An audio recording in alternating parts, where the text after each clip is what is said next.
અમદાવાદના most wanted સટ્ટાખોર દીપક ધીરજલાલ ઠક્કર આખરે દુબઈથી દબોચાયો છે। મૂળ બનાસકાંઠાના ડીસાનો રહેવાસી દીપક ઠક્કર દુબઈમાં બેઠો ભારતમાં સટ્ટાનો રેકેટ ચલાવતો હતો। દીપક ઠક્કર અમદાવાદ સહિત રાજ્યના અનેક શહેરોના ગુનામાં છે વોન્ટેડ અને તે 2700 કરોડથી વધુના સટ્ટા કૌભાંડમાં વોન્ટેડ હતો। સીબીઆઈની રેડ કોર્નર નોટિસ પરથી દુબઈ પોલીસે તેની ધરપકડ કરી નાખી છે। હવે સીબીઆઈ, ઇન્ટરપોલ અને ગુજરાત પોલીસની કાર્યવાહી બાદ ધરપકડ થઈ છે તો હાલમાં આરોપીને વિદેશથી પરત લવાયો છે। આરોપી સામે 2273 કરોડથી પણ વધુની ગેરરીતિનો આરોપ છે। 25 માર્ચ 2023માં અમદાવાદના માધવપુરા પોલીસ મથકે તેની સામે ફરિયાદ નોંધાઈ હતી। મૂળ ડીસાનો રહેવાસી દીપક ધીરજલાલ ઠક્કર કે જે આખરે પોલીસના હાથે દબોચાયો છે। 2273 કરોડની છેતરપિંડી અને ઠગાઈનો આરોપ છે। ફોનલાઈન પર સંવાદદાતા નવીન જોડાઈ ચૂક્યા છે। નવીન, હવે આખરે સટ્ટાખોર ઝડપાઈ ચૂક્યો છે, શું વધુ જાણકારી? કયા કયા ગુના છે આ સટ્ટાખોર પર? જે રીતે દીપક ઠક્કર જે છે, દીપક ઠક્કર સામે વર્ષ 2023માં માધુપુરા પોલીસ સ્ટેશનમાં પીસી દ્વારા કેસ કરવામાં આવેલ, જેની અંદર જે કરોડો રૂપિયાનો સટ્ટા કૌભાંડ પકડાયેલ, જેમાં 2700 કરોડથી વધુ સટ્ટા કૌભાંડ હતો, ઓનલાઈન ટ્રાન્ઝેક્શન। આ કેસમાં આરોપી દીપક ઠક્કર દુબઈમાં હતો અને તે મુખ્ય આરોપી હતો, જેને લઈને તેની સામે રેડ કોર્નર નોટિસ ઇસ્યુ કરવામાં આવી હતી અને ઇન્ટરપોલ અને સીબીઆઈની મદદથી જો દુબઈ પોલીસે આરોપીઓને સોંપ્યો છે અને એસએમસીની ટીમ જે છે તે દુબઈથી અહીંયા લઈને પહોંચી છે, તેની પૂછપરછ શરૂ કરી છે। જો કે આ ખૂબ જ ચર્ચાસ્પદ વિષય હતો, કારણ કે આ કેસ બાદ જે તપાસ કરનાર પીસીબી હતી તેમની ઉપર પણ આરોપ લાગ્યા હતા અને તેમના અધિકારીઓ પણ જો કે સસ્પેન્ડ અને ટ્રાન્સફર સુધીની કાર્યવાહી થઈ છે। તો ખૂબ જ ચોંકાવનારો અને ચર્ચાસ્પદ કિસ્સો હતો, જેમાં મુખ્ય આરોપી દીપક ઠક્કર દુબઈથી ધરપકડ કરીને અમદાવાદ જે ગાંધીનગર લાવવામાં આવ્યા છે। જી બિલકુલ, આભાર માહિતી બદલ। મેડિકલ સહિત રાજ્યના રેસિડેન્ટ ડોક્ટરોની કાલથી ફરી હડતાલ। ડોક્ટરોનું કહેવું છે કે 2009થી દર વર્ષે સ્ટાઇપેન્ડમાં 40% વધારો કરવામાં આવતો હતો, જ્યારે આ વર્ષે સ્ટાઇપેન્ડમાં 20% જ વધારો કરાયો છે। સાથે સ્ટાઇપેન્ડ વધારવાની સમયમર્યાદા 3 વર્ષના બદલે 5 વર્ષ કરી દેવાઈ છે, જેને લઈને રેસિડેન્ટ ડોક્ટરોમાં નારાજગી ફેલાઈ છે। બીજે મેડિકલના 1500 સહિત રાજ્યના 4000 ડોક્ટરો હડતાલમાં જોડાશે। તબીબો ઇમરજન્સી સહિતની સેવાઓથી અડગા રહેશે। પરિપત્ર આવતા છેક ઓગસ્ટ થઈ ગયું છે અને એ પણ ઓગસ્ટની અંદર આવ્યો છતાં પણ એમાં વધારો 20% જેટલો વધારો કરવામાં આવ્યો છે અને એ પરિપત્રમાં દર 3 વર્ષે એમ તો વધે છે 2009થી, પણ આ 2024ના પરિપત્રમાં એવું લખવામાં આવ્યું છે કે હવે આ વધારો 5 વર્ષ સુધી લાગુ પડશે। વરસાદ બાદ શહેરમાં રોગચાળાની ભીતિ સેવાઈ રહી છે। શહેરમાં રોગચાળો પણ વધ્યો છે, ખાસ કરી મચ્છરજન્ય રોગચાળો। રોગચાળાને લઈને કોર્પોરેશનનું સફાઈ અભિયાન। શહેરના 7 ઝોનમાં યુદ્ધના ધોરણે સફાઈ કામગીરી હાથ ધરાઈ છે। 10,000 કર્મચારીઓ સફાઈ અભિયાનમાં જોડાયા। દવા અને પાવડરનો છંટકાવ કરાશે। 10 દિવસ સુધી સફાઈ અભિયાન ચાલશે। વરસાદ બાદ મચ્છરજન્ય રોગચાળો વધ્યો છે અને જેથી હવે એએમસી હરકતમાં આવ્યું છે અને ત્વરિત રીતે કામગીરી શરૂ કરી છે। 7 ઝોનમાં યુદ્ધના ધોરણે કામગીરી કરવામાં આવી રહી છે। અમદાવાદ શહેરમાં મચ્છરજન્ય રોગચાળો વકર્યો છે। મેલેરિયા, ઝાડા ઉલટી, ટાઇફોઇડના કેસમાં વધારો થયો છે। રોગચાળાને લઈને આરોગ્ય વિભાગમાં એક્શન છે। આરોગ્ય વિભાગ હવે એક્શન મોડમાં જોવા મળી રહ્યું છે। અનેક વિસ્તારોમાં આરોગ્ય વિભાગે સર્ચ અને ચેકિંગની કામગીરી હાથ ધરી છે। પાર્ટી પ્લોટ, મોલ, શાળામાં ચેકિંગ। શહેરના 389 એકમોમાં હાલ ચેકિંગ હાથ ધરવામાં આવ્યું છે। મચ્છરના બ્રીડિંગ મળતા 185 એકમોને નોટિસ આપવામાં આવી છે। કોસંબી નદીમાં પાણી છોડાયું છે। ઉપરવાસમાં પાણી। વરસાદને લઈને ખેડવા ડેમમાં પાણીની આવક થઈ। ખેડવા ડેમની કુલ સપાટી 259.70 મીટર છે। હાલ જળ સપાટી 257.45 મીટર છે। પાણીની આવક થતાં ખેડવા ડેમનો એક ગેટ ખોલાયો। ડેમમાંથી 240 ક્યુસેક પાણીનો પ્રવાહ કોસંબી નદીમાં છોડાયો। નદીમાં પાણી છોડાતા નીચાણવાળા વિસ્તારને એલર્ટ કરાયા છે।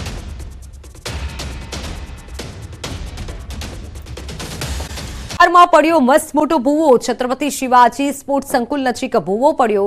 રોડ પર ભૂવો પડતા કોર્પોરેટરે રોષ ઠાલવ્યો। રોડની કામગીરી કરવા વારંવાર રજૂઆત કરાઈ રહી છે। રોડ પર ભૂવો પડતા તંત્રની કામગીરી સામે સવાલ ઉઠ્યા છે।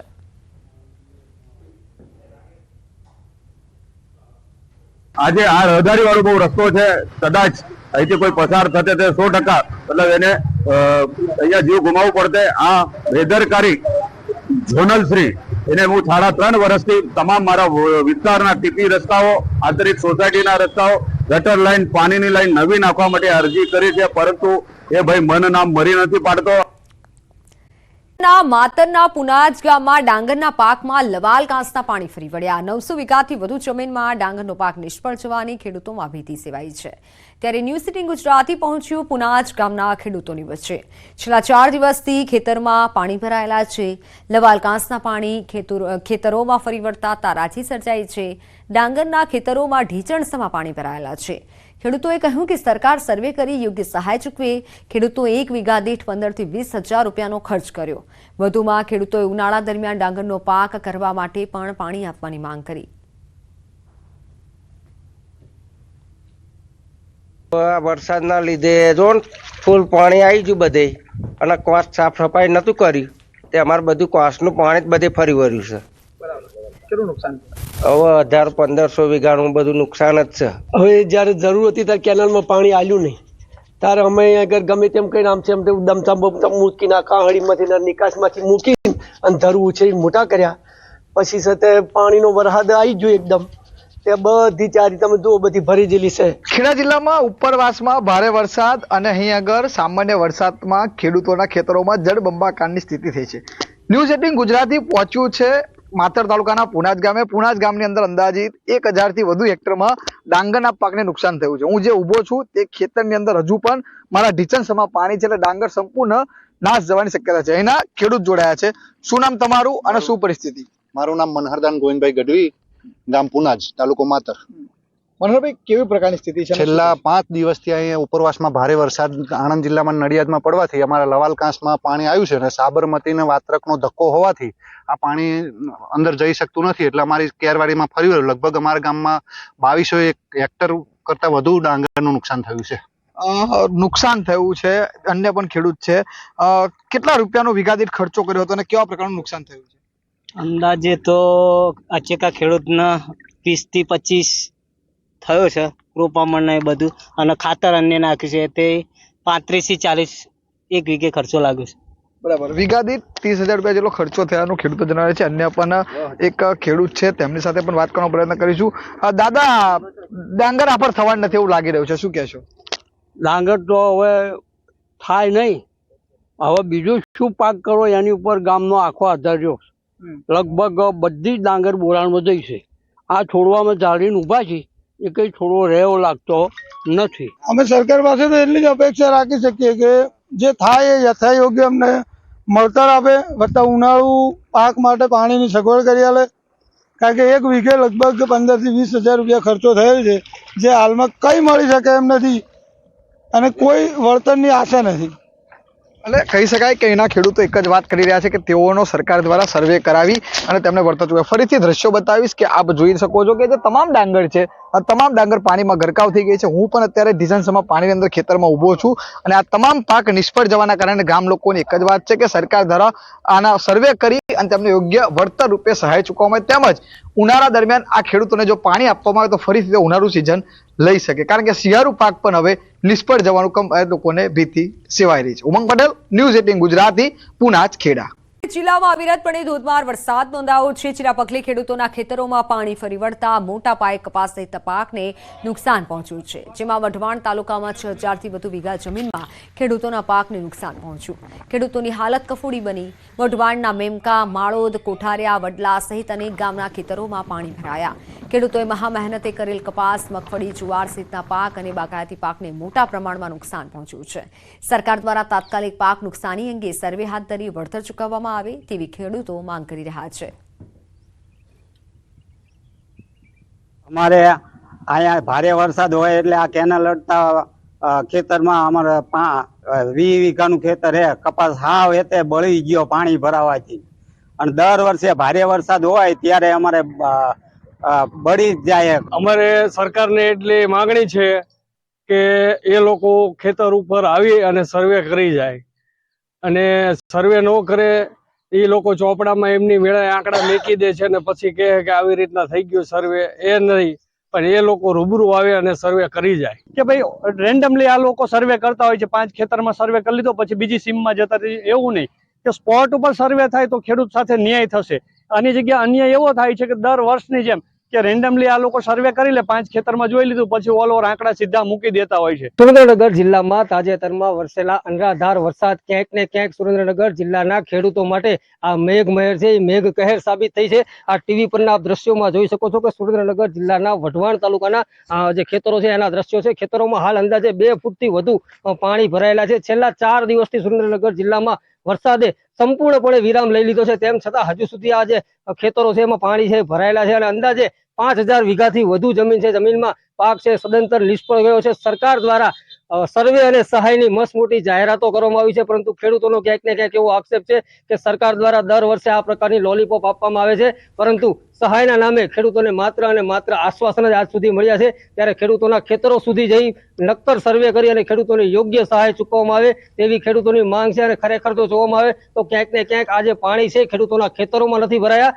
પરંતુ ખેડૂતોના નસીબ પર પાણી ફરી વળ્યા હોય તેવી સ્થિતિ સર્જાઈ છે. અક્ષય જોશી, ન્યૂઝ 18 ગુજરાતી, સુરેન્દ્રનગર. ઉપલેટાના સેવંત્રા ગામ પાસે મોચેશ્વર મહાદેવ મંદિર પાસેનો સતનામ સાગર ચેક ડેમ તૂટી ગયો. મોચ ડેમના ગેટ ખોલાયા બાદ નદીમાં પાણીની આવકના કારણે 2005માં બનાવેલ સતનામ ચેક ડેમ તૂટ્યો છે. ડેમનો પારો તૂટી જતા પાણી વહી રહ્યું છે. સેવંત્રા ગામનો ખેડૂતોનો મુખ્ય પાણીનો સ્ત્રોત આ ચેકડેમનો પાળો તૂટતા ખેડૂતો હવે મુશ્કેલીમાં મુકાયા છે. આ ગામના 2500થી વધારે ખેતરમાં શિયાળા અને ઉનાળા પાણીનો ઉપયોગ લેવાતો હતો. અગાઉ 3 વર્ષ પહેલા સરપંચે પણ ચેકડેમનો પાળો નબળો પડી ગયાની રજૂઆત કરી હતી અને હવે પાળો તૂટતા પાણીનો બગાડ થઈ રહ્યો છે.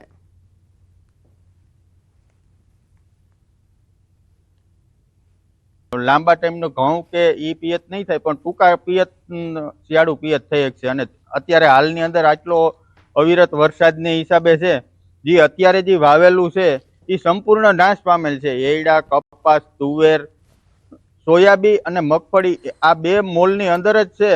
એની અંદર 20% જેવો જીવિત છે, બાકી સંપૂર્ણ નાશ પામેલું છે.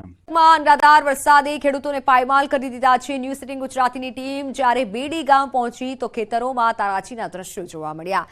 બેડી ગામમાં રહેતા અશ્વિનભાઈ સોરઠિયાએ 15 વીઘા ખેતરમાં તુવેરનું વાવેતર કર્યું હતું, પરંતુ વરસાદ એવો વરસ્યો કે પાક સાફ થઈ ગયો. ખેડૂતે મજૂરી પાછળ 35,000 રૂપિયા અને બિયારણ પાછળ 10,000 જેટલો ખર્ચ કર્યો હતો, પરંતુ વરસાદે ખેડૂતની તમામ આશાઓ પર પાણી ફેરવી દીધું.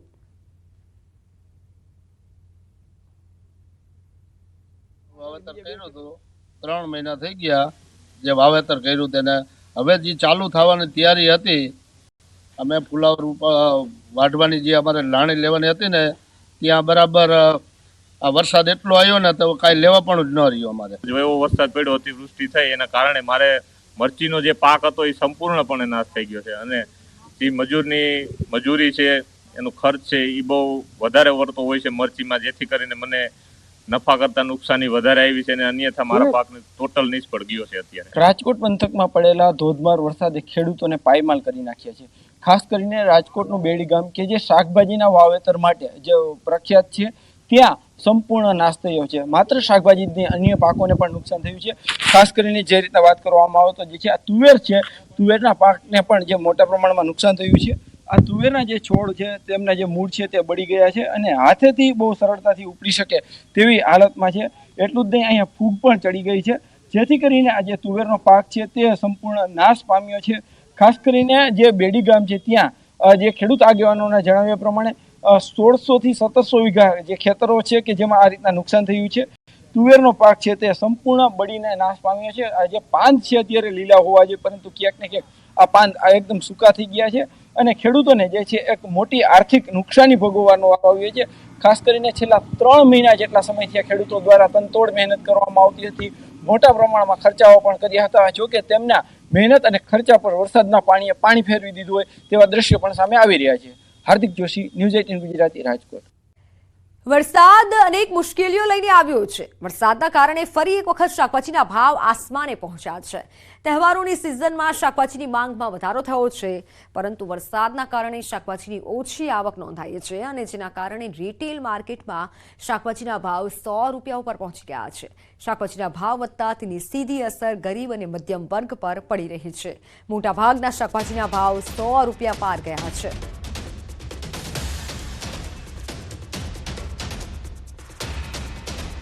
ગવાર 120 છે, ભીંડા 120 છે, ટીંડોળા 120 છે.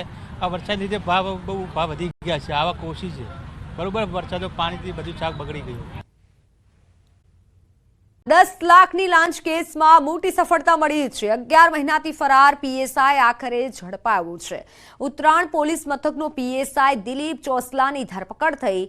કેસ રફેદફી કરવા પીએસઆઈએ 10 લાખની લાંચ માંગી હતી. વચેટીઓ લાંચ લેતા પકડાયા હોવાની જાણ થતા ધરપકડ ટાળવા પીએસઆઈ ફરાર હતા. સુરત એસીબીએ પકડી પાડ્યો છે. ફરિયાદી પાસેથી રૂપિયા 10 લાખની લાંચની માગણી કરેલી અને તેઓના 2 અન્ય પ્રજાજનો મારફતે એ લાંચની રકમ સ્વીકારાયેલી અને તેઓ ફરાર હતા, જેઓને ગત રોજ એસીબી દ્વારા અટકાયત કરવામાં આવેલી છે. વરસાદને લઈને હવામાન વિભાગની મોટી આગાહી. હવામાન વિભાગે વરસાદને લઈને આગાહી વ્યક્ત કરી છે. રાજ્યમાં 5 દિવસ ભારેથી અતિભારે વરસાદની વકી છે. આજે દક્ષિણ ગુજરાતમાં ભારે વરસાદની આગાહી છે. સુરત, નવસારી, વલસાડમાં ધોધમાર વરસાદ પડી શકે છે. ડાંગ, દાદરા નગર હવેલીમાં ભારે વરસાદની આગાહી છે. તાપી, છોટાઉદેપુર, નર્મદામાં પણ ધોધમાર વરસાદ થઈ શકે છે. સૌરાષ્ટ્રના ભાગોમાં પણ ધોધમાર વરસાદની સંભાવના છે. અમરેલી, ભાવનગર, રાજકોટ, બોટાદ સહિતમાં ભારે વરસાદની આગાહી છે. 2 સપ્ટેમ્બરે અમરેલી, ભાવનગર, આણંદ, પંચમહાલ, દાહોદ, છોટાઉદેપુર, વડોદરામાં ભારે વરસાદ થઈ શકે છે. તો ભરૂચ, નર્મદા, સુરત, તાપી, ડાંગ, નવસારી, વલસાડ, દમણ, દાદરા નગર હવેલીમાં પણ અતિ ભારે વરસાદની આગાહી કરવામાં આવી છે. તમારા જિલ્લામાં ક્યારે અનરાધાર વરસાદ પડશે તે માહિતી અમે જણાવી રહ્યા છીએ. હવામાન તરફથી આ મોટી આગાહી કરવામાં આવી છે. તાપી, છોટાઉદેપુર, નર્મદામાં ભારે વરસાદની આગાહી કરવામાં આવી છે.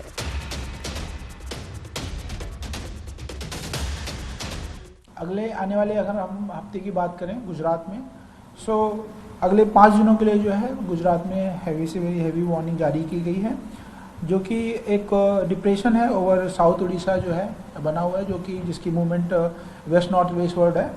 सो उसके वजह से जो है गुजरात के कुछ हिस्सों में जो है हमें बारिश देखने को मिल सकती है अगले आने वाले 5 दिनों में. जिसमें अगर हम बात करें डे 1 की, उसमें जो है साउथ गुजरात के कुछ डिस्ट्रिक्ट्स हैं जिसमें हैवी रेनफॉल की संभावना है, जिसमें मुख्य तौर पे सूरत, नवसारी, वलसाड़, दमन, दादरा नगर हवेली, डांग, तापी, नर्मदा, छोटा उदयपुर, पंचमहल तथा दाहोद गुजरात के हिस्से शामिल है, जिसमें हैवी आइसोलेटेड रेनफॉल होने की संभावना है. सौराष्ट्र कच्छ में जो बात करें तो अमरेली, भावनगर जो है वेरी हैवी रेनफॉल होने की संभावना है कुछ जगहों पे, और राजकोट, बोटाद तथा सुरेंद्रनगर में हैवी आइसोलेटेड की संभावना है. डे 4 में जो है अगर हम बात करें सेंट्रल गुजरात के हिस्से हैं तथा नॉर्थ गुजरात के कुछ हिस्से हैं जिसमें हैवी आइसोलेटेड रेनफॉल होने की संभावना है, तथा सौराष्ट्र कच्छ के जो है गुजरात रीजन से जो सटे डिस्ट्रिक्ट्स हैं मोरबी, सुरेंद्रनगर, भावनगर, बोटाद, राजकोट, जिसमें भी हैवी आइसोलेटेड तथा कच्छ में भी देखने को मिल सकता है. 24 घंटों में बहुत कम बारिश दर्ज की गई है, जिसमें सबसे अधिक बारिश भावनगर में 7 mm, सौराष्ट्र कच्छ में, और गुजरात में जो है साबरकांठा में 7 mm रेनफॉल दर्ज किया गया है. ओवरऑल रेनफॉल बात करें हम गुजरात स्टेट में अभी तक जो रिसीव हुआ है वो नॉर्मल से 40% अधिक दर्ज किया गया है पूरे स्टेट के ऊपर. और अगर हम रीजन वाइज बात करें तो गुजरात रीजन में 19% है नॉर्मल से अधिक रेन, तथा सौराष्ट्र कच्छ में जो है 86% अधिक रेन दर्ज किया गया है सामान्य रेंज से.